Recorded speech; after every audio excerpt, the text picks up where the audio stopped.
यमुनातीरवनचारे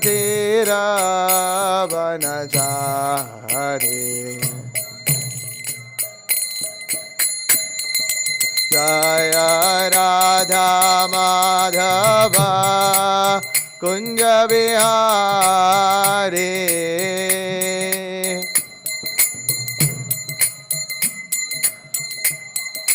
जय राधा माधव कुंज बिहारी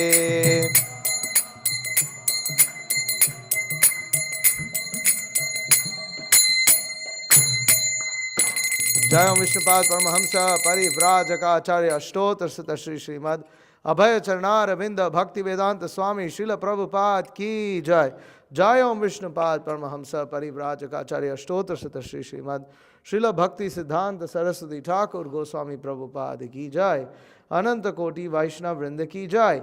नामाचार्य श्री हरिदास ठाकुर की जय। प्रेम से कहो श्री कृष्ण चैतन्य प्रभु नित्यानंद श्री अद्वैत गदाधर श्रीवासादि गौर भक्त वृंद की जय।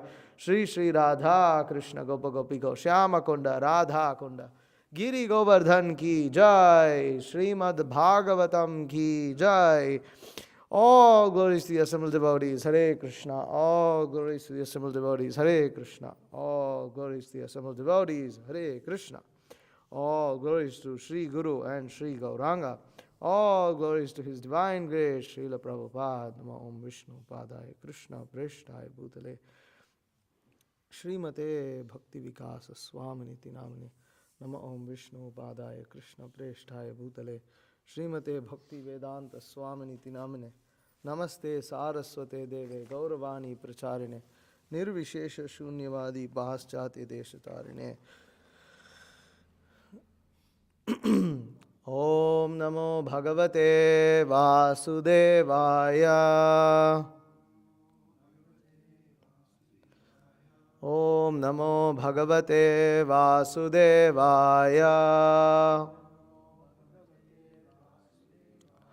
Om Namo Bhagavate Vasudevaya.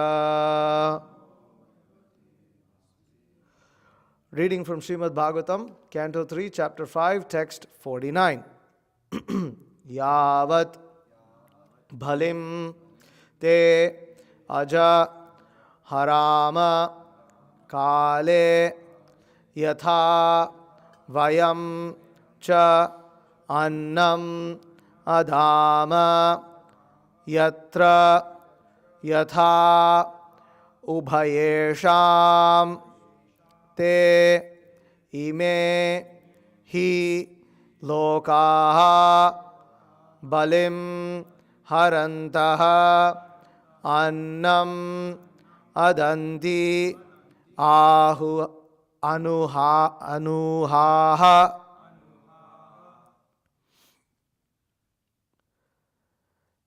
Yavad bhalim te jaharama kale. Yavad bhalim te jaharama kale. Yatha vayam channa adhama yatra. Yatha vayam channa adhama atra yatra. Yato bhayesham ta ime hi loka. Yato bhayesham ta ime hi loka. Balim haranton namadantya. Balim haranton namadantyanuhaha.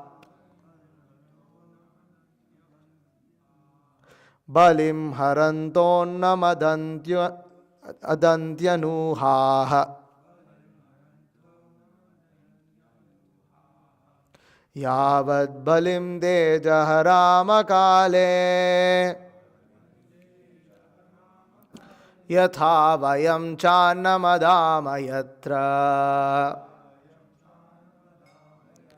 Yatho bhayesham ta ime hi loka.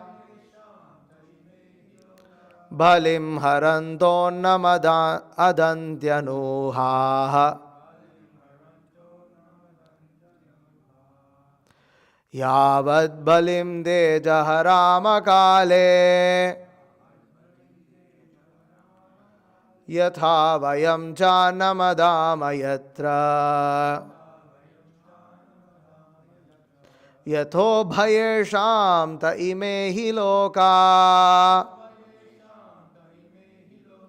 Balim haranto namadantyanuha.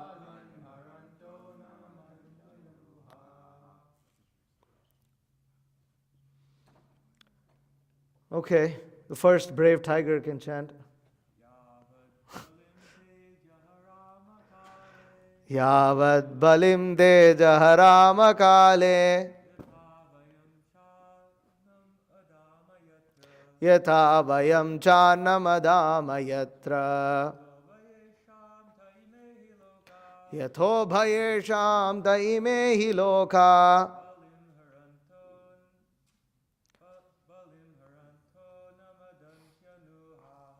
Balim haranto namadantyanuha. Yavad balim dejaharama kale.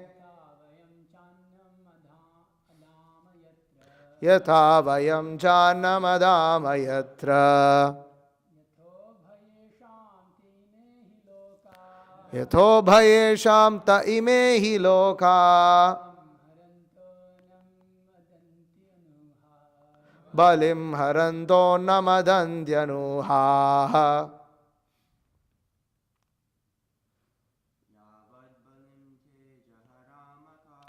Yavad balim dejaharama kale. Yatha vayam cha namadama yatra. Yatho bhayesham ta ime hi loka. Balim haranto namadantyanuha.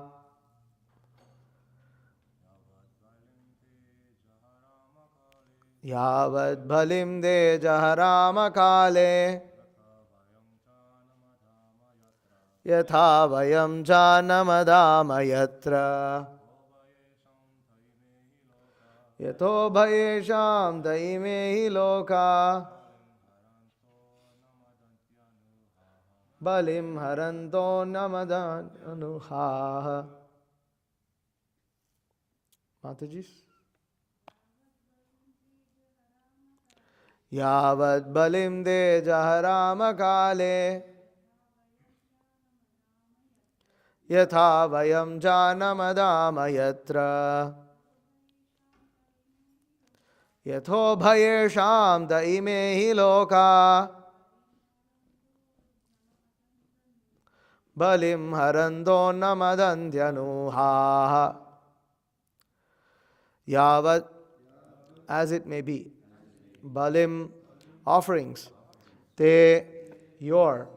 Aja, who unborn one.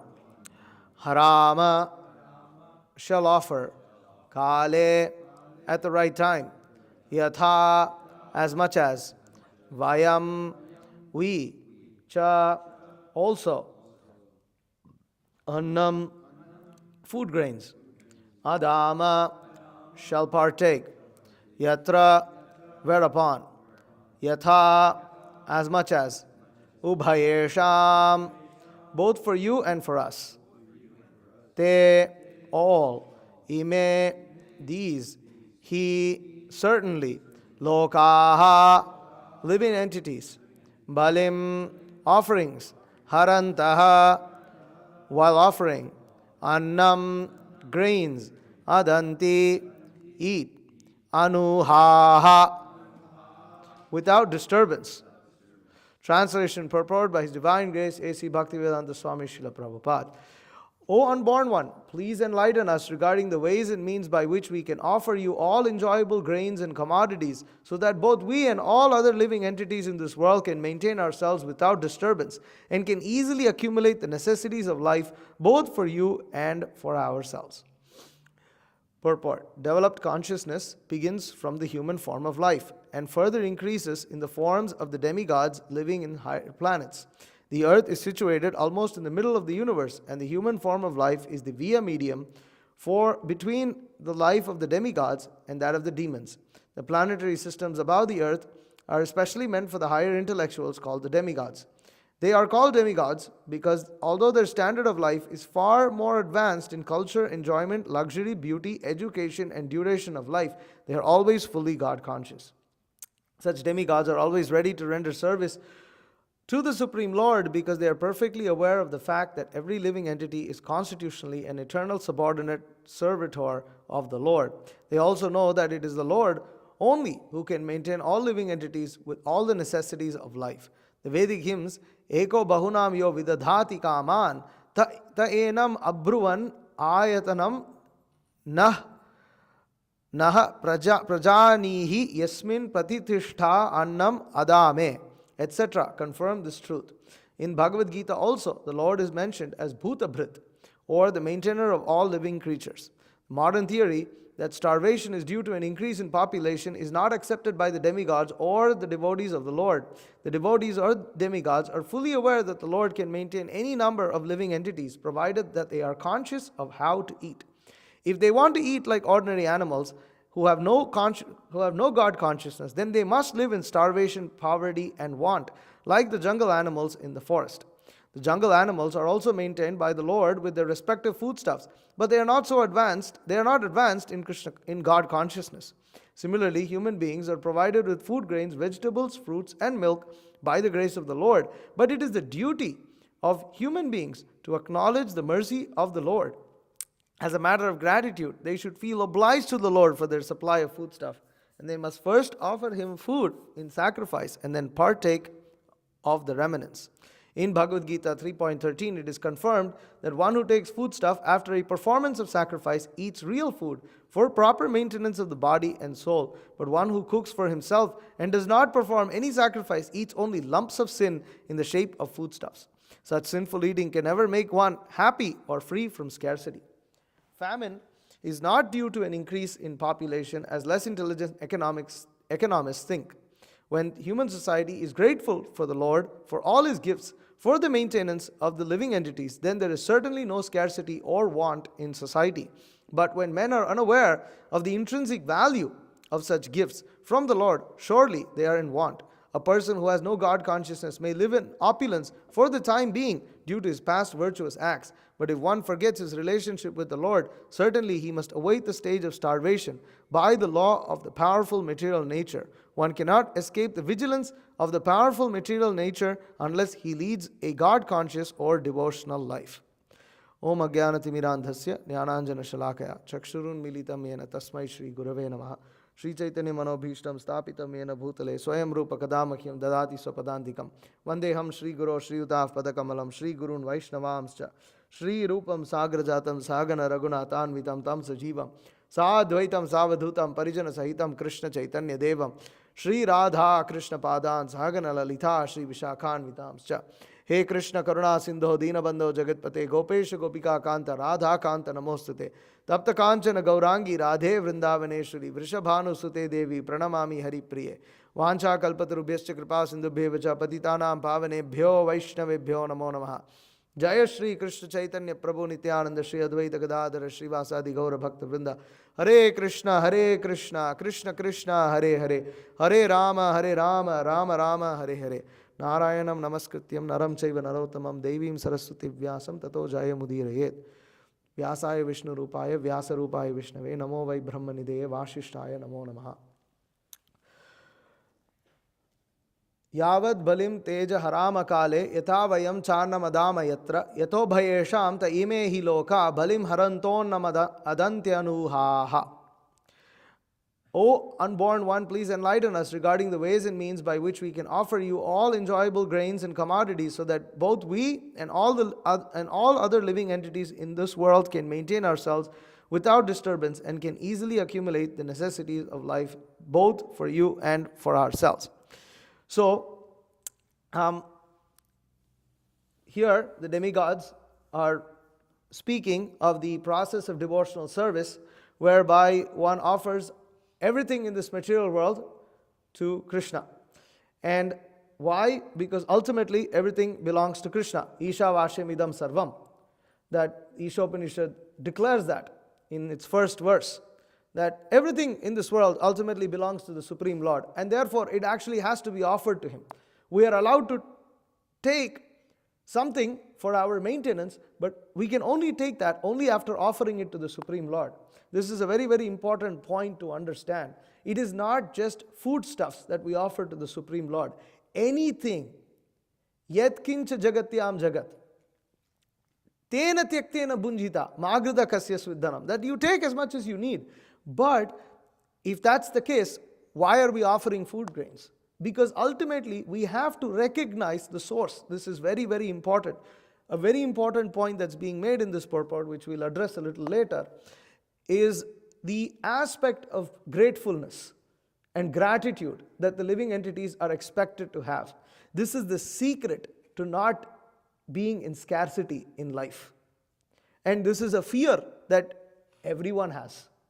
Will I be provided? Will my needs be taken care of? But if one is grateful, if one has gratitude and expresses that gratitude to the Supreme Lord through the approved process of devotional service, then there is no scarcity. This is the purport of this verse. Now, it's not just that food grains have to be offered. One's house also needs to be offered. One's wealth needs to be offered. All of these things, one is allowed to take it, but one has to do an offering. Just like when we cook bhoga, we are cooking it for the Supreme Lord's pleasure.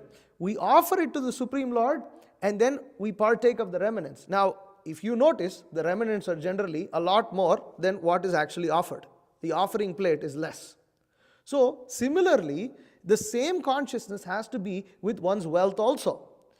That obviously it's understood, the Supreme Lord, we can see also, that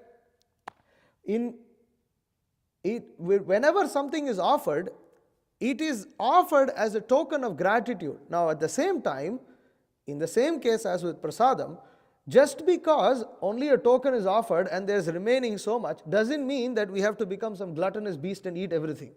You still only should eat whatever is required for your bodily maintenance, because otherwise what will happen? You'll get disease, lethargy. Prabhupada explains these things. You'll just be influenced by the modes of ignorance and passion because you're not controlling your tongue. It's still, even though one has offered, one is still taking more than actually what one's body requires. When one comes to Krishna consciousness, one is encouraged. Yes. As long as you give something, it's all good. Then you can enjoy the rest. Just we say, take prasadam, take as much, take a lot.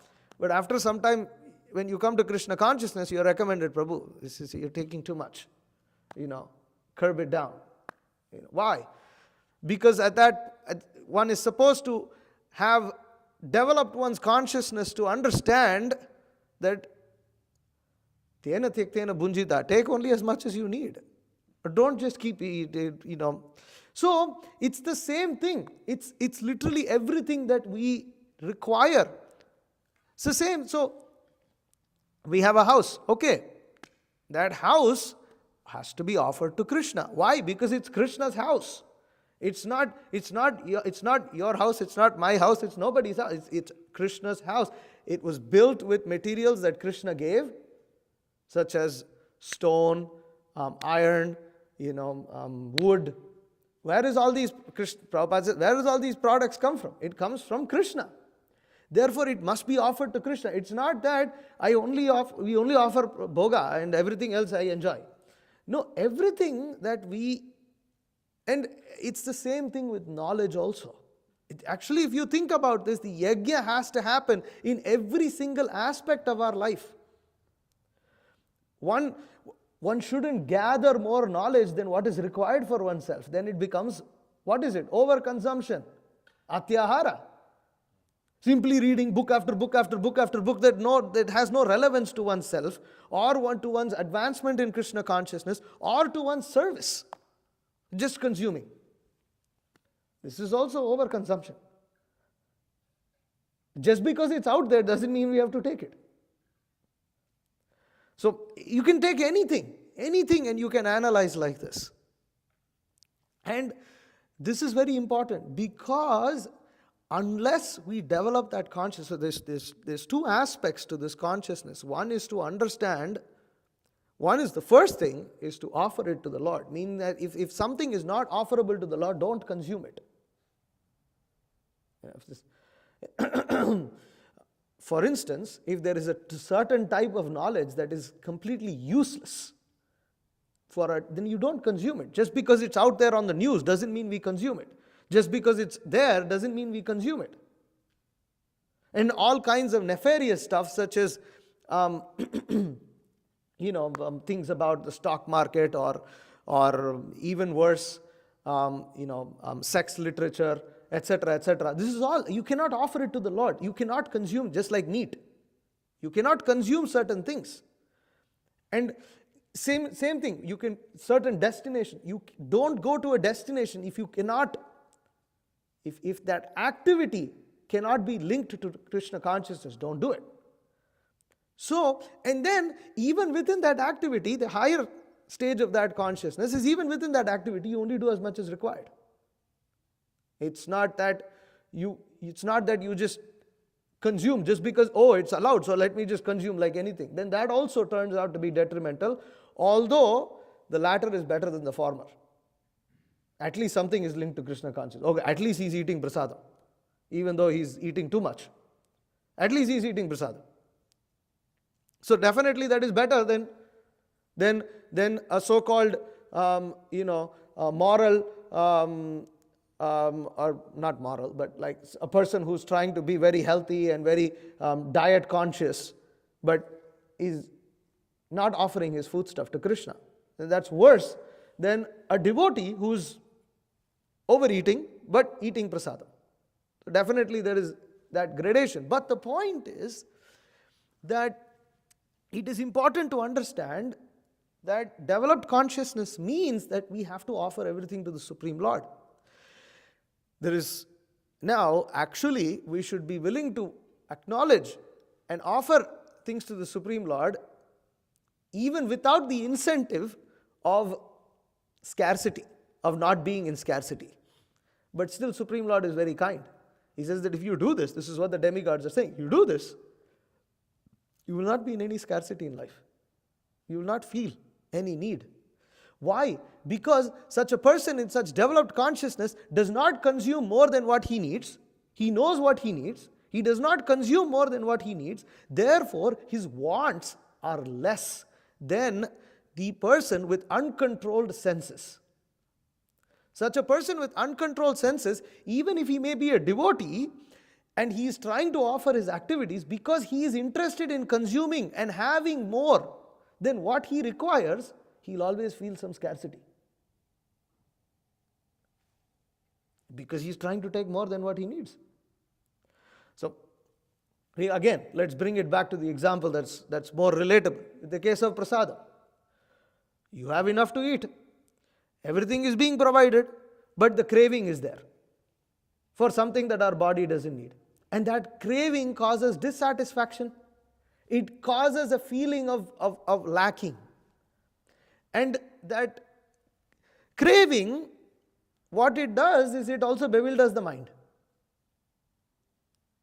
And then what does that mean? When it bewilders the mind, we try to go out of our way to make it happen.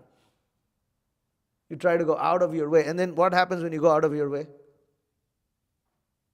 What happens when you go out of your way to obtain something that is not required? It's over endeavor. And what do you experience when you over endeavor? Anxiety, frustration. Experience all of these things. It's suffering. Because there is over endeavor. And that therefore, the first thing that Rupa Goswami says, atyahara. Then only prayas. Because if you are not, if you don't try to over accumulate, then you are not going to, when you are not trying to over accumulate.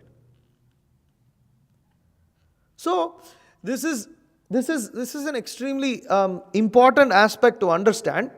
And the demigods, therefore, see, they are advanced in culture, enjoyment, luxury, beauty, education, duration of life, but they are all fully God conscious. It's not that any of these things are bad.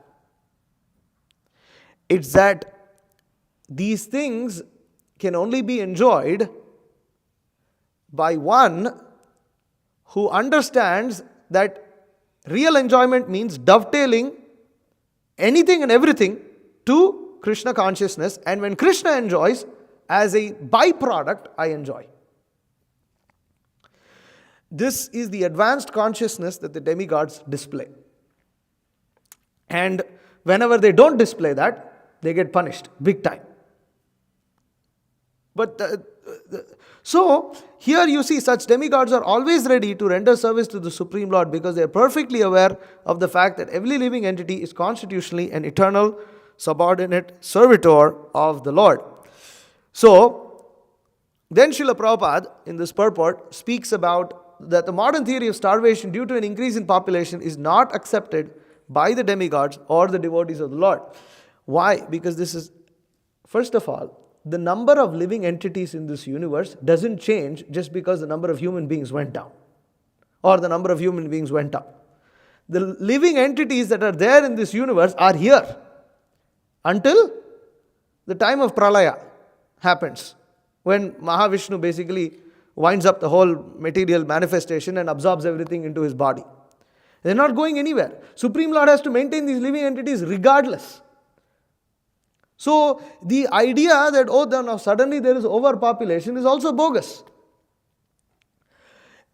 In India, the population, it's always been a very populous country. But now you feel the population because everybody is trying to cram into these cities. Whereas previously everything was spread out in the country, over villages. And then there was no need, there was no problem. This concept of apartment didn't exist. Living in apartments, it didn't exist in Vedic culture or even in the past. Everybody had their own house. Even the poor man had his own house. Whatever hut he had, it was his hut. It was not that he had a common wall that he was sharing with four other people. This is actual poverty. He had his own front yard, he had his whatever small space, but that was his. He had 2 chickens running around. You can't do anything. You see, even though it may seem like, oh, that he's just living in a hut, the thing is actually the ancient man had more space to live than people today. And so this is a very nice point. So let me go over a few quotes that I wanted to pull up. So Canto 1, Chapter 8, Text 40. Okay. This is Kunti Maharani's prayer. She says, all these cities and villages are flourishing in all respects because the herbs and grains are in abundance, and the trees are full of fruits, and the rivers are flowing, and the hills are full of minerals, and the oceans full of wealth. This is all due to your glancing over them. Human prosperity flourishes by natural gifts, not by gigantic industrial enterprises. The gigantic industrial enterprises are products of a godless civilization, and they cause the destruction of the noble aims of human life. The more we go on increasing such troublesome industries to squeeze out the vital energy of the human being, the more there will be unrest and dissatisfaction of the people in general, although a few only can live lavishly by exploitation. So this is what we are seeing today in society. That I don't remember exactly where we heard this, Avadhuta Chandra Prabhu, in our travels, but the way that a tractor plows the field and an ox plowing the field is completely different. When the tractor, who was telling us this, that a tractor weighs, so many tons, and that weight you are putting on the earth, and it's compressing the soil under which the tractor, upon which the tractor is running. And maybe I can't exactly remember. I remember this so well. So you see, an ox pulled cart. You have two oxes. You have maybe one guy, one person, pulling it. Doesn't weigh so much. Now you bring this tractor. The tractor is like how much? 1 ton? 2 tons? Probably more than that. Probably 4 or 5 tons. That's the amount of weight you are putting on the land. So the soil naturally becomes compressed, and the tractor, because of going faster in the soil, also digs up the soil. There is a different type of chemical reaction that happens to the soil. And that chemical reaction ruins the fertility of the soil. Whereas when the ox pulls the plow, the way it reacts with the earth is completely different to a tractor. And how do you know this? Practical experience. The more you use the tractor, the more the soil becomes less fertile. And then what do you need to do? You need to put fertilizers, dump fertilizers into the soil. And then you try to extract as much as you can. The same thing, squeeze out. It's not just the industry squeeze out the vital energy of the human being. It squeezes out the vital energy of the planet itself. Squeezes out the vital energy of the earth. Squeezes out the vital energy of the plants. There's nothing, there's no prana left anywhere. And everybody then roams around like ghosts because their consciousness is completely polluted. So this aspect of Vedic culture, in how there is harmony with the Supreme Lord's gifts to this world, and how to utilize those gifts in a manner that it can be offered to the Supreme Lord. This is extremely important. Extremely important aspect. We'll read more. But the main thing is, you can see here that Kunti Maharani she specifically mentions flourishing in herbs and grains in abundance. There needs to be herbs and grains in abundance. Herbs are medicinal. Grains are the building blocks of life. Annad bhavanti bhutani. Living entities subsist on grains. This is Krishna saying this in Bhagavad Gita. There's another concept in this world that you don't need to eat grains at all. Your body will be ruined. You have to have some grains. Trees are full of fruits, rivers are flowing, so there's no problem with water, and the hills are full of minerals. Because when the hills are full of minerals, what happens is those minerals, when rain pours, it hits the hills and forms the streams, and those minerals come into the soil, and the soil becomes extremely fertile. This is the process. It's a wonderful process. And the oceans are full of wealth. Where does all this come from? According to Kunti Maharani, she says it's due to the Lord glancing over them. So, as devotees, as us trying to revive this Vedic culture, our aim is to act in a manner that the Supreme Lord will glance upon us. Will not only glance upon us, will glance upon all our activities that we are performing. That the activities of Krishna consciousness that we are doing are so tastefully done that the Supreme Lord glances upon them. And when the Supreme Lord glances upon it, it's not just that it's not just the bringing, for instance, we are growing vegetables. It's not just that we bring it to the Supreme Lord and offer it to Him, but also the very process in which we grow those vegetables. In the very everything has to be something that the Supreme Lord can see and He can be happy with. And how do we know that the Supreme Lord will glance upon it? He will glance upon it if the spiritual master will glance upon it. The spiritual master will not glance upon a dirty room that looks like someone who lived like a pig in his last life. It has to be clean. And if our room is not, but it's my bedroom, who cares how the bedroom looks like? Well, Supreme Lord will not glance. And if He doesn't glance upon it, you will feel scarcity. You will feel scarcity, you will feel anxiety, you will feel depression. This is a science. Because Supreme Lord is present everywhere. He's present as Paramatma. He's present everywhere. His representatives are present everywhere. The sun, moon, these are all witnesses stated in Shastra for all our activities that we are performing. So this is, And our attitude, the way we conduct ourselves, every word that emits from our mouth, every thought that goes in our head, this all needs to be presentable, such that the Supreme Lord will glance upon it. And why is the Supreme Lord glancing upon all these cities and villages? Because they are being ruled by Yudhishthir Maharaj. Therefore, he is glancing upon it. He didn't glance upon all of this when Dhritarashtra and Duryodhana were ruling on. He didn't glance upon Jarasandha's kingdom. But now he's glancing over Yudhishthir Maharaj's kingdom. So,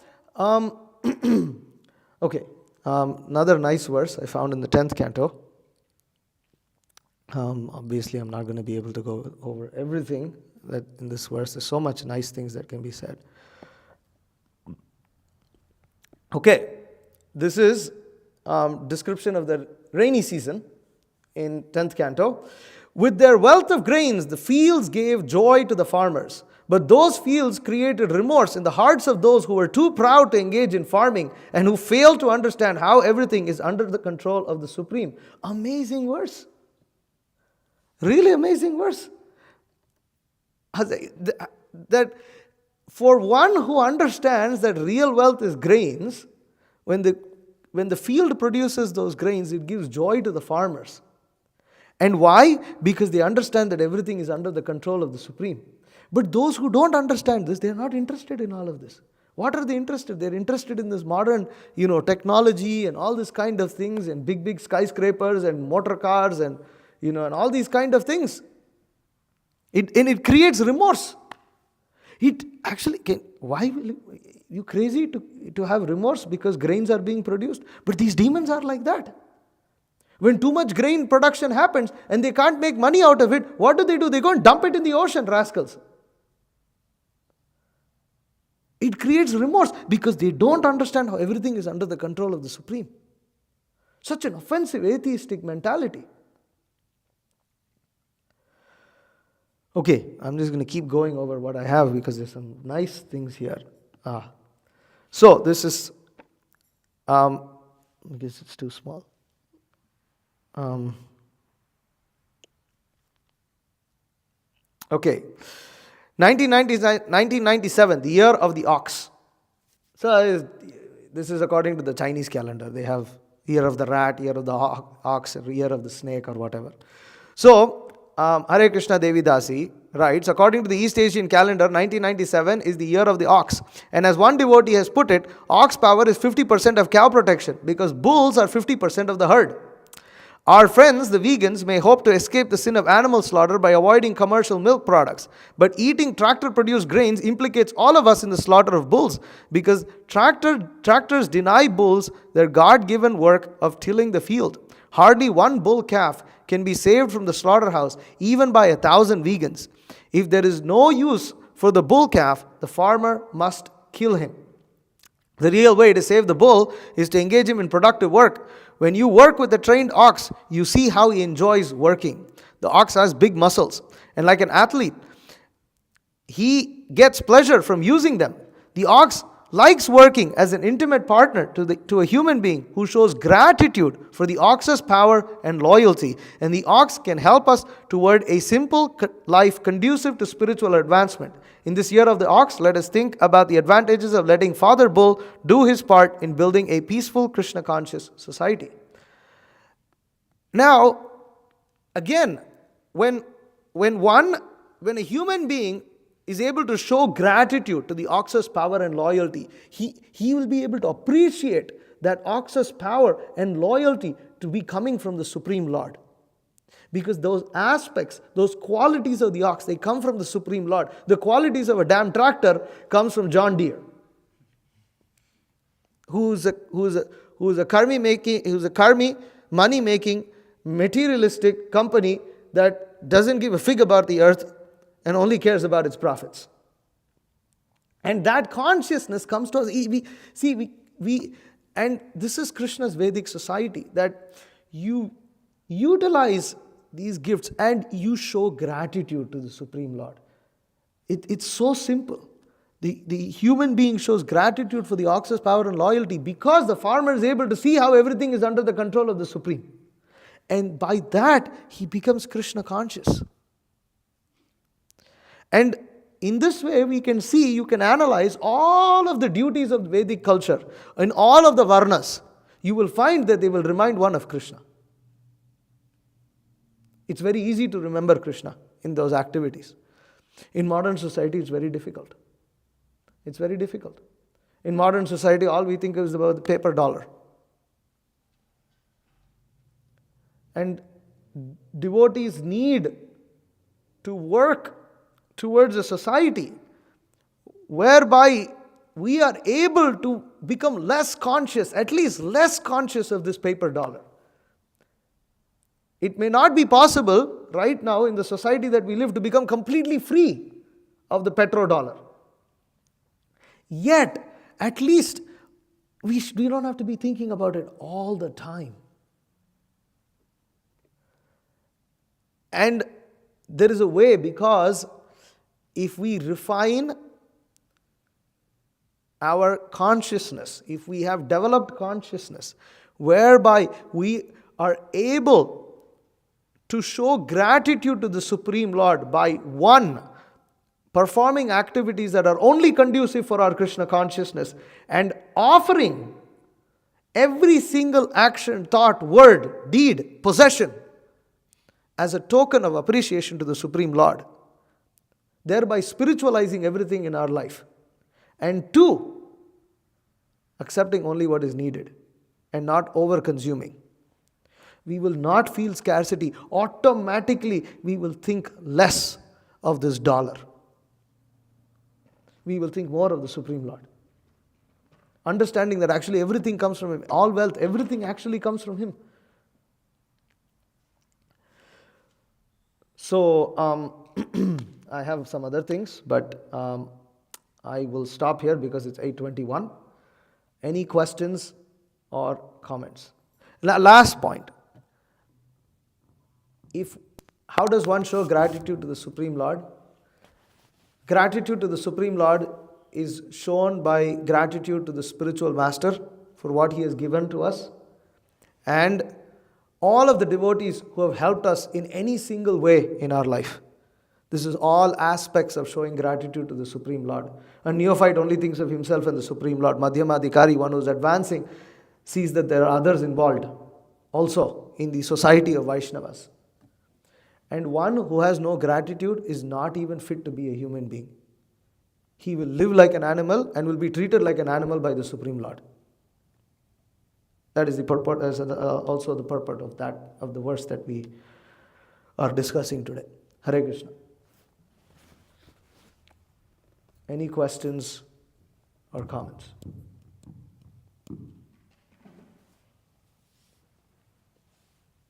Okay.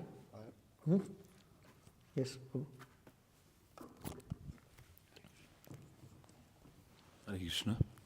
Prabhu, many stuff that we ourselves use, like example, that are cooked, that has a cooking process involved. Like example, Puffed rice.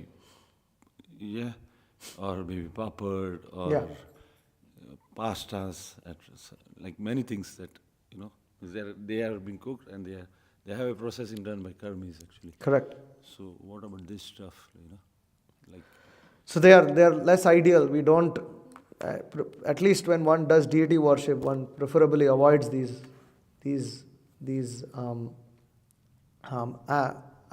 items.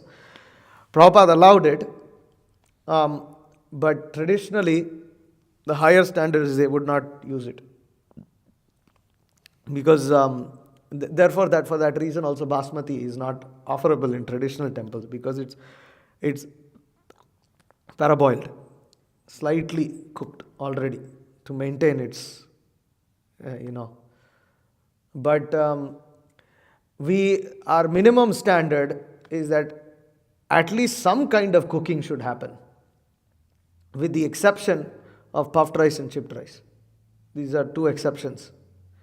But other than that, some kind of cooking at least should happen, so that there is some devotion that goes into it. But at least in a farm community, therefore, we should avoid these things. We should only Yeah, pasta also. It is pre-cooked. Definitely. How does it get that shape and everything? They have to do it. Yeah, you can have homemade pasta. That's another thing. Google says it's not pre-cooked. It says dried pasta from grocery store is not pre-cooked and needs to be boiled. Fine. If you look at the process, what they call cooking might not be what you're referring to. The process involves some kind of heat. Definitely. How is it possible otherwise? It's not sun-dried. Anything else? Yes. Prabhu and Bhakti Vikash Maharaj's newest lecture about Bhaktisiddhanta Saraswati Thakur leaving early, Maharaj made this really nice point that unless devotees create facility for the Varnashram villages to develop, then he says, even our own devotees are forced to take shelter of the society that the karmis have put in place. And it's really just scary. It's the reality that we're facing. We have to start somewhere. It can look very daunting. How are you going to get free from the dollar? Okay, we have to start somewhere. At least something is better than nothing. Understand, you're completely free from it is, as of now, is quite hard to imagine. But we have to go somewhere, right? It's very important to start. Janardhan Krishna Prabhu. You had something? No? Okay. You just... Well. Suresh, you raised your hand? Yeah. Also, that point just reminded me of at the airport, when you have to deal with Indians. And, one guy from New Delhi said, I've been here for 7 years, man. There's no need for the Krishna. This is a society for Jesus or something. It's like when you get removed from even just what's the use, my culture is antiquated or something. And then also, Prabhupada, he says there's some benefit in how Muslims would kill the goats facing Mecca or something like this, or and then there's also Christians who say they're our heaven, our hallowed, what is it? Our Father who art in heaven, before they Hallowed eat, be thy name. some of them do that prayer. Is there any reduction of sin? Is there some because the sincerity of offering it back to God kind of thing? Something is there, for sure. Some kind of benefit is there. Prabhupada said that there's a planet where the pious Muslims go to. What's a pious Muslim? Good luck debating that one. Does that pious Muslim eat beef or not? I don't know. Just saying. So there's no explanation. Yet we can understand that such big religions which have played such a huge role, are playing such a huge role in human society, affecting literally millions of people over centuries. This cannot happen without the sanction and empowerment of the Supreme Lord. So there must be something in it. But to what extent is big wild card. Yeah. Mason. Yeah. So one of the points that you made about having gratitude for devotees who have helped us along the path in devotional service. So I met a guy yesterday when I was out on books, and he was asking what's my relationship with my parents. He knew Hare Krishnas, and he was wondering do I stay in contact? Yeah. It's full time anyways, and he was asking about I didn't give him a full rundown, but he was just saying oh yeah, well I'm sure they provided for you and they gave you this, that, the other, XYZ, and it's and we understand there's gratitude that's to be had because they gave us these bodies by which we perform devotional service. So I was just wondering where do you kind of draw the line, I guess, between this mundane sense of gratitude some people might show maybe to others in life versus this proper gratitude that we're to have, if you will. Yeah, so answer is very simple. Showing respect and gratitude to someone doesn't mean that we have to accept all of their philosophy and all of their ideas and do everything that they're asking us to do. You understand? Like, we can show that respect and gratitude in many ways, but also making it also, while also not watering down our Krishna consciousness. And what is too much? When out of affection or over affection we tend to do activities that either takes us away from the society of devotees or encourages us to do things that are not favorable for Krishna consciousness, such as I want to show gratitude to them, they're asking me to sit and watch a football match with them, so I'll sit and watch a football match with them now. So gratitude also, one thing also you have to understand, the nature of gratitude has to be two ways also. So if they're not willing to come and sit in kirtan, and they only expect us to do it, has to be seen, At the same time, even if they do come and sit in kirtan, doesn't mean that we can go and sit in their football match. So it has to have some level of discretion there. Okay, Matajis, anything? No. Okay, Hare Krishna. Srimad Bhagavatam ki jai, Srila Prabhupada ki jai. Vancha kalpatarubhyascha kripa sindhubhyo vacha patitanam pavanebhyo vaishnavebhyo namo namaha.